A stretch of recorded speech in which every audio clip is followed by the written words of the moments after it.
Alors bonjour, un petit rectificatif à tous ceux qui diraient que parce qu'il y a des versets qui se contredisent, que la Bible serait fausse.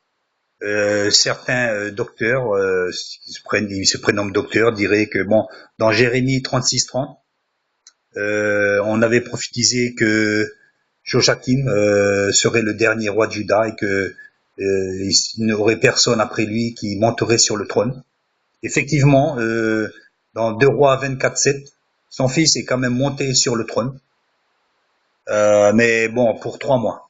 Pour 3 mois, mais maintenant monter sur le trône, ça ne veut pas dire qu'il va régner, parce que les Assyriens étaient autour de la ville, et donc on peut faire un parallèle avec à Tahiti récemment, quelqu'un qui se prénommait roi de souverain de Tahiti, et alors que bon, nous savons très bien que c'est la République française fait autorité dans cette île. C'est une île française, donc bon, il s'est proclamé roi et donc il s'est fait arrêter parce que par la suite aussi on a vu apparemment des fausses monnaies, des choses comme ça là. Et donc c'était un trône fantoche. Donc on peut très bien monter, hein, mais quoi qu'il en soit, admettons que il y a une fausse prophétie. La Bible est au courant de ça. Elle a mentionné déjà ces choses-là et elle nous dit bien, très bien que ces gens-là, ces prophètes, n'ayez pas peur d'eux. Si il s'est avéré qu'ils font de l'audace, ils appellent ça de l'audace dans la Bible. Euh, euh, Comment reconnaîtrons nous des prophètes? Ben, c'est que la prophétie se réalise. Et parfois nous pouvons voir qu'une partie de la prophétie se réalise et qu'une autre partie était simplement de l'audace. Donc cela ne veut pas dire que la Bible est fausse, car la Bible, je dirais, des dizaines de prophéties se sont réalisées.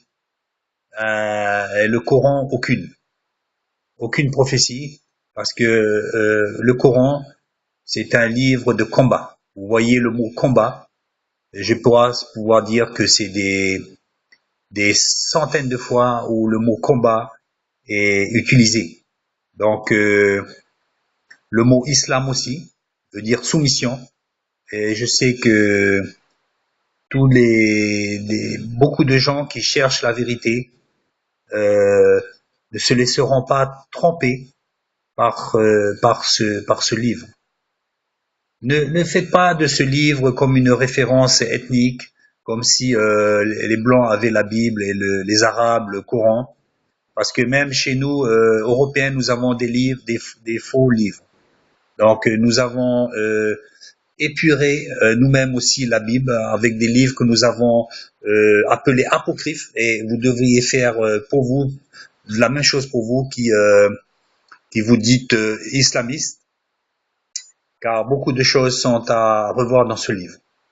Donc je vous fais confiance que vous n'allez pas vous laisser embobiner par ce livre sous prétexte que ça vient d'Arabie.